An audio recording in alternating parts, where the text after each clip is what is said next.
Okay, guys, on this episode of the Massive Agent Podcast, normally I'd have a topic, but I don't. So we're going to switch it up a bit. I have a bunch of little things that I've wanted to tell you, but I'm just going to roll with it. I have some notes, but no outline, no topic. I'm just going to lay it out there and, okay, hell, just play the damn intro. The Massive Agent Podcast, with lead generation tips and strategies to get you more leads and sell more homes. I love to buy houses. I like to sell houses. It takes brass balls to sell real estate. Wait a minute. The leads are weak. You're weak. I've had better. Oh, have I got your attention now? Here's your host, Dustin Brohm. Don't you just love those quotes from Glengarry Glen Ross, from Alec Baldwin? I freaking love those. Funny. Yeah, today, totally different flow. And normally I'll have a topic and then a massive Q&A question that I'll get to at the end. And so, each show kind of has two topics, right? And I'll start out with a bunch of announcements and everything. I'm just going to get right to it. Okay. I threw out the notes. Honestly, I've been sitting here for like an hour today, and I have in my Trello, I use Trello to organize ideas and task lists and to-do lists and stuff. And I'm looking at all these ideas that I put down over the last number of weeks for potential shows, for topics for shows. And I'm sitting here today, I'm like, nope, not feeling it. Nope, not feeling it. No, that one sucks. Nope, not feeling it. That one really sucks. And I'm just like, what the hell do I talk about today? And then there's so many little things that I wanted to talk about, so we're just going to do that. And that's cool. So welcome to episode number 20, The Chaos Show. Real quick, if you're new to the show, I am a realtor with eXp Realty in Salt Lake City. My name is Dustin Brohm.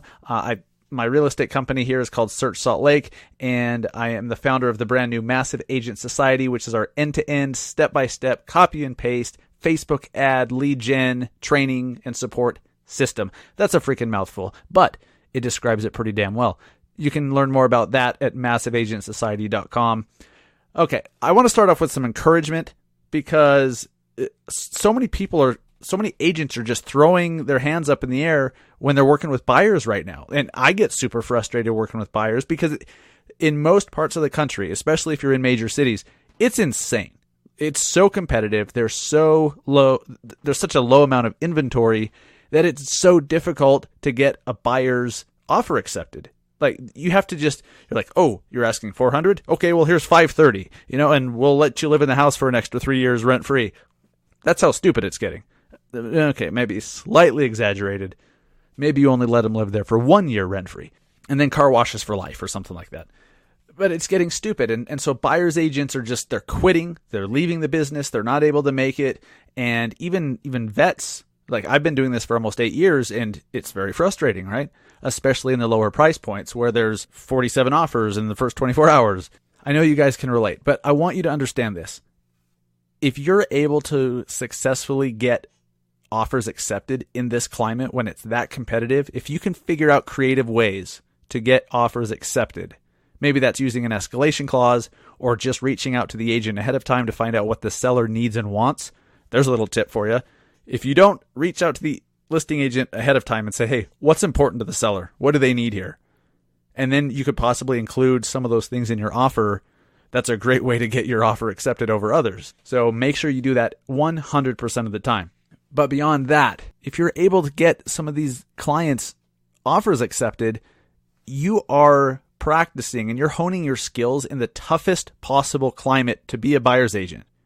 And so when the market starts to soften, you're going to be able to crush it because you're going to be one of the best buyer's agents in your market because you've honed your skills, you've been successful, and buyers will talk to each other. They'll be like, hey, I know you're struggling. I know you haven't been able to get your offer accepted, but our agent's done a great job.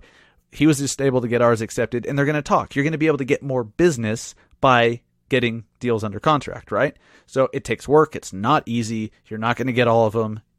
You might not even get half of them, but nonetheless, you're practicing. So I want you to take a step back and realize that unless you're planning on quitting the business in the next 6 months, you're practicing. You're getting better. So as frustrating as it is, think long term. Once it starts to soften, once it switches to a buyer's market, if you have the skills to get these deals done in a seller's market, imagine how you're going to clean up in a buyer's market. You're going to absolutely destroy your competition. So think of it that way. And on the flip side too, Listing agents, if you're just putting the house on the MLS and putting a sign in the yard and taking 7% listings, you're not learning anything. You're not using your marketing skills. You're not really selling a house. I mean, you are. You're doing the job they hired you to, but you're leaving money on the table and you're not exercising your marketing skills. So if you're a listing agent, just know as soon as all of a sudden it's a buyer's agent and it's very hard to sell homes when there's too many homes for sale. And guys, I don't know when the crash is coming. No clue. Okay. I think maybe 2 to 3 years from now, but it could be 6 months from now. It could be 6 years from now. No clue, but it's coming. It's not going to go up forever. You all know that. So stop it with I don't think we're going to see the market go down. I actually had somebody tell me that over the weekend, and I'm like, have you ever seen a market that just went up and up and up and up and up? No. If you're not learning anything as a listing agent, if you're not having to actually do any marketing, you're not having to run Facebook ads, you're not having to do any of the creative things to sell a home and leverage your network, leverage your database of buyers, all that stuff, you're going to really be struggling when it flips to a buyer's market. So I'm just saying, like, even though times are good now as a listing agent and it's very easy to sell a home, all you have to do is fog a mirror and you can sell a house. Remember, it's not always going to be like this. So start honing your marketing skills now, and it's going to help you get more listings now. If you can show, hey, I did this for so-and-so, or this is what we do with our marketing package, you're going to get more listings over the agent that's like, well, we put it on the MLS. Okay, another word of encouragement. People are watching. People are noticing what you're doing online. Okay, we talk a lot about social media, putting out content, and just putting it out there, right? Not worrying about it being absolutely amazing 100% of the time, because it's never going to be amazing 100% of the time. But I want you to understand, and I'll tell you a story. People are watching and people are noticing what you're doing, okay? You just don't know that they're doing it. Every once in a while, I'll run into somebody that I haven't seen in years, like a high school friend or whatever, and almost, like, I'd say 9 out of 10 times they're like, oh my God, yeah, I see what you're doing online and it looks like you're killing it and you're doing so well and blah, blah, blah. And it's so weird to me. Like it takes me, like it kind of weirds me out because like I have goals for myself, and I think I'm pleased with what I've done. So, I'm very pleased and proud of what I built and everything, but I have so many big dreams and goals that sometimes I don't realize how far I've come, but other people notice. They still remember me as the goofball from high school that used to do, well, I'm not even going to go into that. Used to do goofy stuff, right? Usually it's people that I don't engage with on a regular basis or ever on social media, but they still notice things that I've done, things that I do, content that I put out. They're up to date on my life and, the projects I'm working on. And it's always crazy to me, but it reminds me of how important it is to get yourself out there and to put content out there, because people are noticing whether they engage with the content or not, whether they like it, whether they comment on it, whether they share it. Doesn't matter. It doesn't mean they're not seeing it. It doesn't mean that they're not noticing and that it's accomplishing what you wanted that content to do. We all need those reminders from time to time. Put out the content. Show people, hey, you're in real estate. You're a local expert. You do a great job at marketing and you do this, that, and the other thing. And you're very knowledgeable in this neighborhood and stuff like that, because people are noticing. Okay. People are noticing that. And I know that because not just because they tell me, but because I notice other people's stuff. I notice what other people are doing, people that I follow. Even though I might not engage with them or talk to them on a daily or weekly basis, I still know what they're doing. I still get an impression on what they're up to. So people are doing that with you. Remember that. You just have to put yourself out there, get the content going. And that leads me into the next point. Guys, getting yourself out on video is so key. If you're not putting out video content, you're not relevant. And video content could be many things. It could be YouTube videos, Facebook Live. It could be Snapchat, Instagram stories, all of the above, right? And we've talked about these before on the show. This isn't a new topic, but I know so many of you are nervous. I know so many of you are, you're self-conscious. You're like, oh, I look so dumb on camera, or I don't like the way I sound, or I don't know what to say. And you're nervous for whatever reason. And guys, that is completely okay and completely normal. I was that way. I know if you've watched me on Snapchat or Instagram or Facebook or whatever, I probably don't seem like I've ever had an issue with being, self-conscious or insecure or feeling dumb in front of a camera. It took me a while of just putting out content. Here's what I did, and here's what you can do if you're nervous. You don't need to go jump into doing Facebook Live. Okay, I get it. Facebook Live is a little bit more intimidating because you're live, and, I get it. So start small. What I did and what got me comfortable in front of the camera was doing Snapchat. I would just put out snaps a few times a day, every day, and before you know it, 6, 8, 9 months, maybe 3 months, I don't know. But months later, all of a sudden you're going to be like, well, this just seems natural. And once you feel natural looking into the little camera on your phone, the same thing's you're going to feel natural and feel calm and normal if you're doing a YouTube video or a Facebook Live or whatever. So doing Snapchat got me confident and got me comfortable in front of the camera.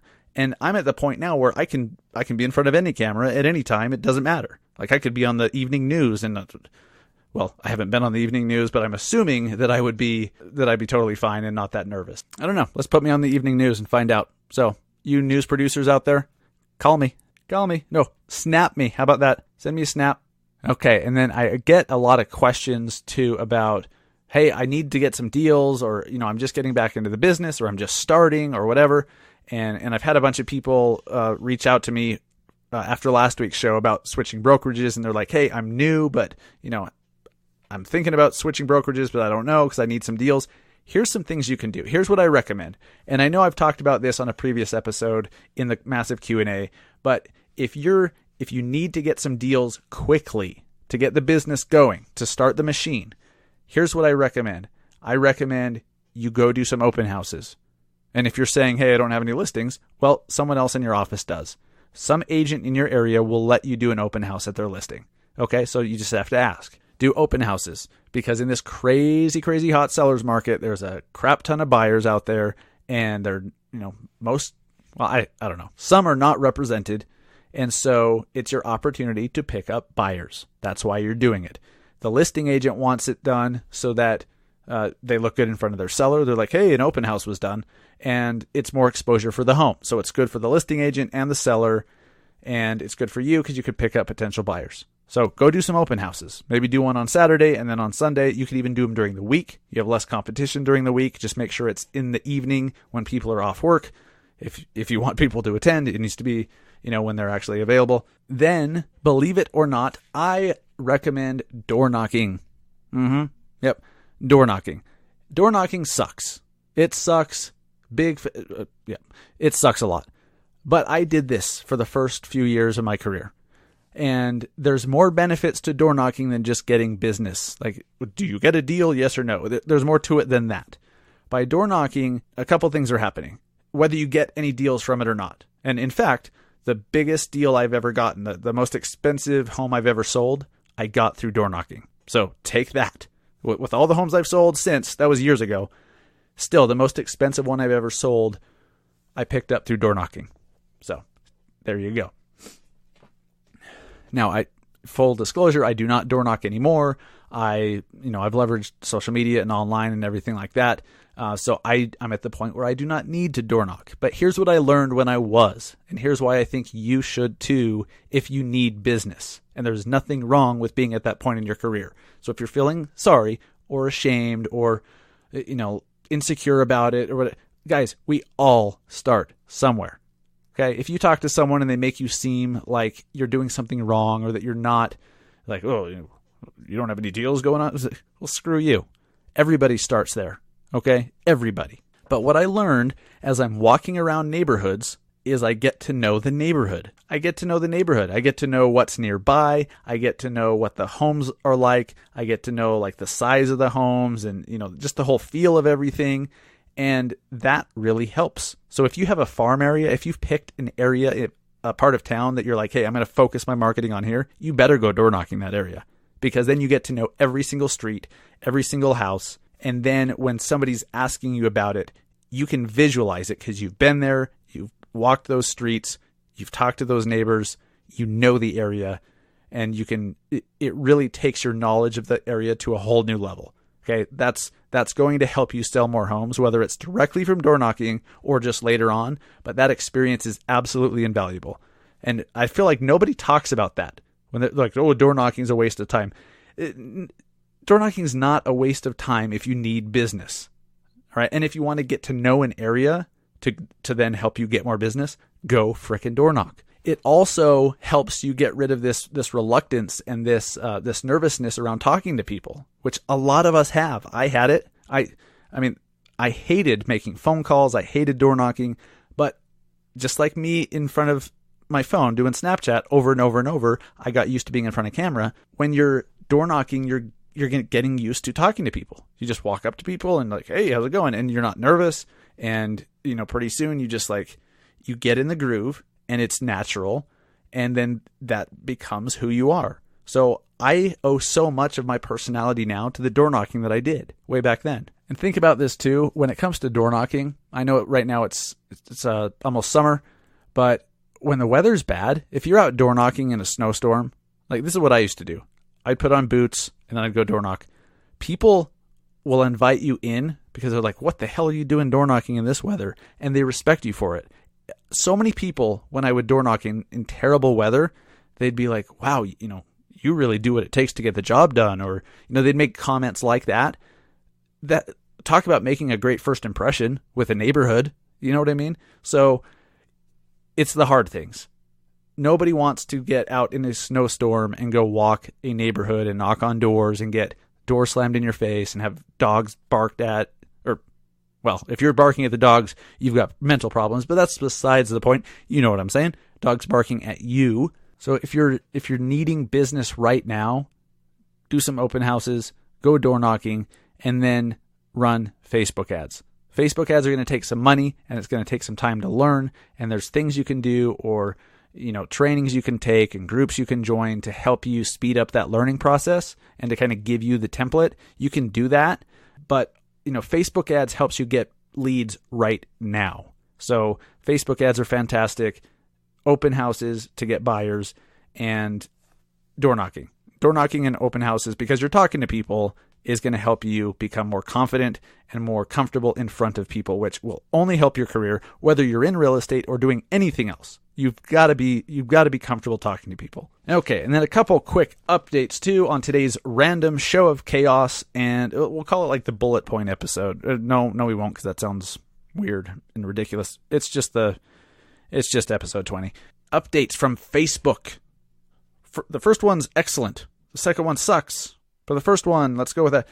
They have opened up their pause on chatbots. You can now create new chatbots on Facebook. They paused that for about, a month and a half, 2 months, something like that, when they said it would be 2 to 3 weeks. Or no, they said it'd be 1 to 2 weeks. Freaking liars. But you can now create new chatbots. You can now link your business page to a chatbot, or vice versa. Link your chatbot to a business page through ManyChat or ChatFuel or whatever. I use ManyChat. And if you go back to episode number 6, we talk about how to create your own chatbot for free.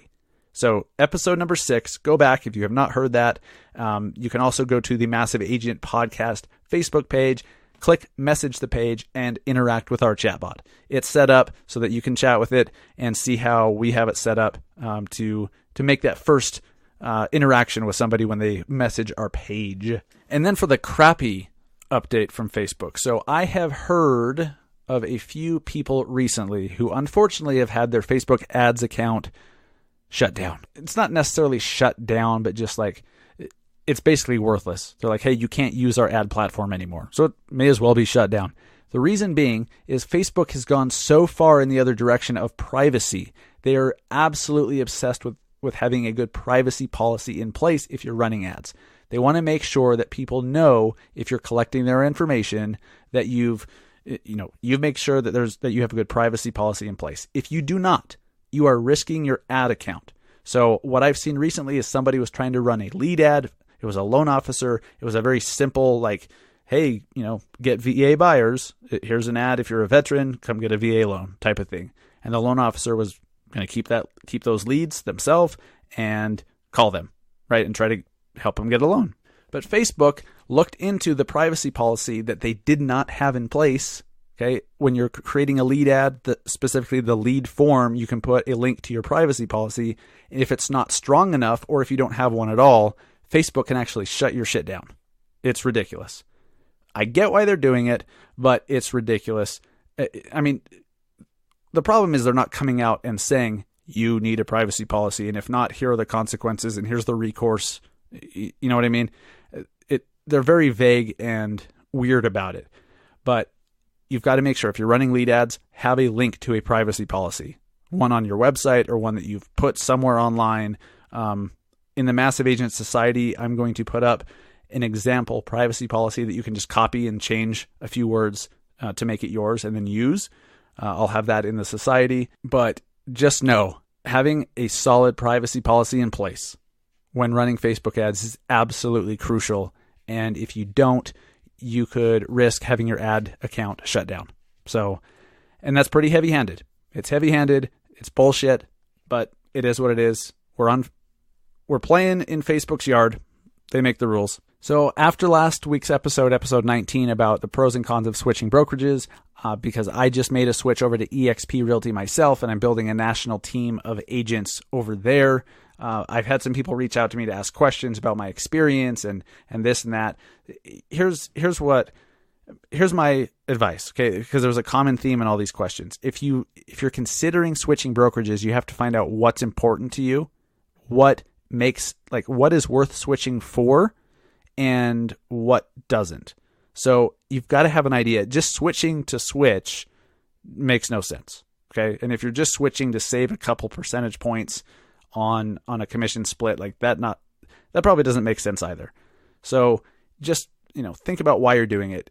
Again, if you have questions, I'd be happy to help. Reach out to me. If you're looking to be a part of a new brokerage or switch, or you want to be part of our national team that we're building, reach out. Love to talk to you and see if you'd be a good fit for us. And then to wrap it up, if you have a question that you want us to answer on next week's show, we're going to get back to the massive Q&A. Go to our Facebook page, Massive Agent Podcast on Facebook, and message us. The chatbot gives you an option to submit a massive Q&A question. Do that, and then I will pick the best one to answer on next week's show. And there you go. I told you it was a different show. It's just a totally different feel. Just, rapid fire. There you go. Just throw it out there. So in a couple weeks here, I'm going to New York City to VoiceCon. It's a conference put out by VaynerMedia, Gary Vaynerchuk, if you've heard of him. And if not, what the hell? I'm going to VoiceCon in New York City, and it's all about voice marketing, not just podcasts, but how to use Alexa skills in your business and in your marketing. Something that I haven't really wrapped my head around. Aside from, you could say, Alexa, play the Massive Agent Podcast, and she will. But beyond that, like how to do your own Alexa skills, I don't know. So I'm going to learn about that. Once I do, I'm definitely going to do an episode or two about what I learned there and bring you what I can from that. So I'm looking forward to that. That'll be 2 or 3 episodes from now. I don't know. And lastly, guys, this is a free show.